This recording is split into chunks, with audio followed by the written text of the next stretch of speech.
আপনার এই ঘটনা জানেন, হযরত ওমর ফারুক রাদিয়াল্লাহু তাআলা রাস্তা দিয়ে হাঁটতেছে,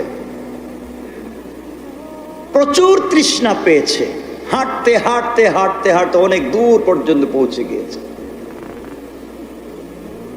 আরবের মরুভূমি, ধুধু বালিকণা, বিশাল এলাকা হাঁটলেন, পানি তৃষ্ণা ধরেছে। রাস্তাঘাটে কি পানি পাওয়া যায়? পানি নাই। হযরত ওমর অনেক দূর চলে গেলেন, পানির ব্যবস্থা নাই। পানির ব্যবস্থা না থাকবার কারণে কিছু দূর যাওয়ার পরে হযরত ওমর দেখেন একজন রাখাল বকরি রাখতেছে, পাহাড়ের পাশাপাশি জায়গায় গিয়ে বকরি রাখালি করে। হযরত ওমর নিজের পরিচয় ওপেন করলেন না, গোপন করে রাখালের কাছে গিয়ে সালাম দিয়ে জিজ্ঞেস করলেন, ভাই আমি একজন আগন্তুক পথিক মুসাফির, তৃষ্ণা পেয়েছে, পানি পাই নাই, তুমি কি আমাকে কোনো পানি দিতে পারবে? রাখাল বলতেছে, ভাই কে তোমাকে চিনতে পারলাম না, আমার কাছে কোনো পানির ব্যবস্থা নাই। হযরত ওমর বললেন, তাহলে তুমি শোনো, তোমার একটা বকরি দহন করি, এক গ্লাস দুধ যদি আমাকে দিয়ে দাও, আমার তৃষ্ণা নিবারণ হয়ে যাবে, তোমাকে টাকা দেব। কর্মচারী বলতেছে, পথিক আগন্তুক, কে তোমাকে চিনতে পারলাম না, আমি যে তোমাকে দেব আমার তো মালিক কাছে নাই, মালিকের অনুমতি ছাড়া আমি দিতে পারবো না। আর আজকালকে দোকানের মালিকেরা সিসি ক্যামেরা লাগানোর পরেও কর্মচারী চুরি করে। কথা বলছেন নাকি? মানে সিসি ক্যামেরা এটা কেমনে কি করে এটাও বুঝে যায় না। হুজুর কারেন্ট ছিল না, এজন্য ক্যামেরা কাজ করে নাই, এই ভিতরে কাজ করে ফেলেছে। চিন্তা করেন, চুরির উপরে ডাকাতি।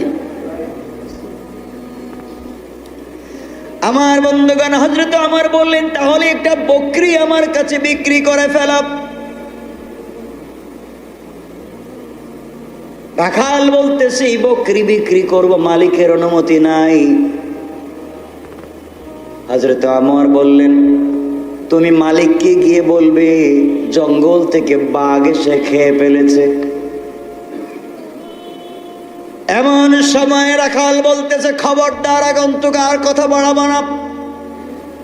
তুমি কি জানো এই দেশের খলিফা কে? এই দেশের খলিফার নাম হযরত ওমর ফারুক। সে যদি জানতে পারে মাথা থেকে শরীর আলাদা করে দেবে।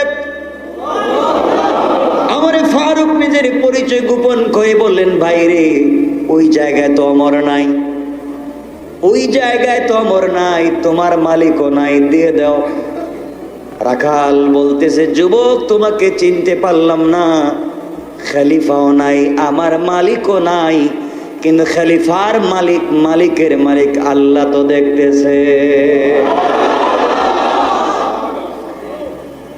আমি আল্লাহর অগোচরে কিছু করতে পারবো না, আল্লাহ দেখতেছে না, আমানতের খেয়ানত করা যাবে না।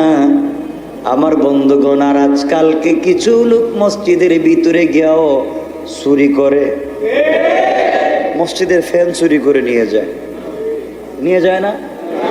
চুরি করবার সময় কোরআন শরীফ একটার উপরে একটা রাইকা এর উপরে পা দিয়ে চুরি করে।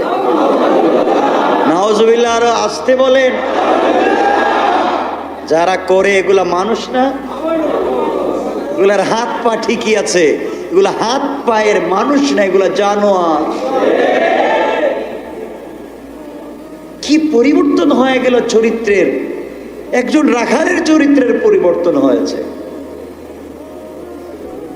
একজন রাখালের চরিত্রের পরিবর্তন হয়েছে। হযরত ওমর ফারুক আসতেছেন, লম্বা কথা সংক্ষেপ করে বলছি আরেকবার। হযরত ওমর ফারুক রাদিয়াল্লাহু তাআলা রাত্রবেলা হাঁটতেছেন, গভীর রাত্রে শুনেন এক দুধ বিক্রেতা মহিলা তার মেয়েকে বলছে, মা সকাল হয়ে যাচ্ছে, দুধে একটু পানি মিশাও, দুধ তো কম, কালকে বাজারে এনে বিক্রি করা লাগবে, দুধে একটু পানি মিশিয়ে বেশি করে দাও। মেয়েটা বলছে, আম্মা জান, এই দেশের খলিফা হযরত ওমর জানতে পারলে হাত কেটে দিবে। মা বলতেছেন, ওমর তো দেখে নাই, দুধে পানি মিশিয়ে দাও। মেয়েটা বলছে, মা ওমর না দেখলে কি হবে, আল্লাহ তো দেখতেছেন। আর বাংলাদেশে এখন দুধে পানি মিশায় না, এখন দুধে পানি মিশায় না। আরে শুনেন না, এখন দুধে বাংলাদেশে পানি মিশাই না। এরা একবার কুরআন শরীফ হাতে না, হুজুর জীবনে দুধে পানি মিশাই নাই। তাহলে কি করস? পানিতে দুধ মিশাই।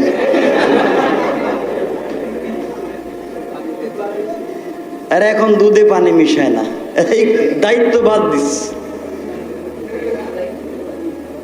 কোন সমাজে আছেন আপনি? আমি চিন্তা করতেছি। একটা সেফ-3 ট্যাবলেট ক্যাপসুলের দাম কত? 35 টাকা। অ্যান্টিবায়োটিকের দাম 35 টাকা, 40 টাকা। কয়েকদিন আগে, নাম বলবো না, আমাদের এদিকে, এই কর্নারে, এদিকে অপারের দিকে হোক, এক ফ্যাক্টরির মালিককে ধরছে রেপ। তার কাছে গিয়ে পাইছে বাংলাদেশে যত অ্যান্টিবায়োটিক ঔষধ আছে, ট্যাবলেট ক্যাপসুল, সব সে বানায়, তার ফ্যাক্টরিতে বানায়, একবারে হুবহু বানাচ্ছে।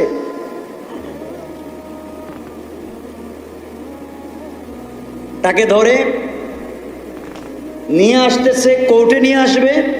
সে বলতেছে, আমাকে ধরছেন কেন? আমি কি অপরাধ করেছি?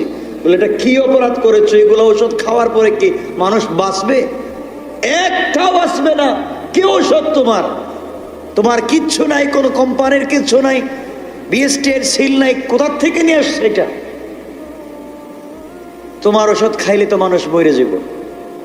আমি কথা দিলাম, আমি এই ব্যবসা করি 20 বছর থেকে, কোটি কোটি টাকার ঔষধ বাংলাদেশে সাপ্লাই দেই, আজ পর্যন্ত আমার ওষুধ খাইয়ে কোনো মানুষ মরে নাই। এবং আমি এটা গ্যারান্টি দিয়ে বলতে পারবো যে আর যাই হোক, কাজ হোক আর না হোক, মরবে না। আমার এই অ্যান্টিবায়োটিক ট্যাবলেট খাওয়ার পরে, ক্যাপসুল খাওয়ার পরে রোগ সারুক আর না সারুক, ও মরবে না। ও কেন মরবে না? আমার ঔষধে মরবার মতো কোনো উপকরণ নাই। তাহলে কি আছে? কয়টার ভিতরে ময়দা আছে আর লবণ আছে, এটাতে খাইলে মরার কথা না। এই জন্য তো ঔষধ খাচ্ছেন প্রতিদিন, কাজ তো হয় না। কথা ঠিক না? কাজ হয় না। 2 নম্বরই কাকে বলে? 2 নম্বরই কাকে বলে? শয়তান চিন্তা করে, আল্লাহ আমি তো বুঝিনি আগে এরা যে এই পরিমাণ কাজ করতে পারে। শয়তানরে কেন আপনারা গালি দেন? কথাগুলো বুঝতে পারতেছেন আমার? সমাজ কি ভালো হয়েছে না খারাপ? এই সমাজকে, বিষাক্ত সমাজকে বাঁচাতে হবে। বিষাক্ত সমাজকে বাঁচাতে হবে, আল্লাহর দিকে ফিরে আসতে হবে। আজকে খুব লম্বা কথা বলবো না। ইসলামিক ওয়াজ বাংলা।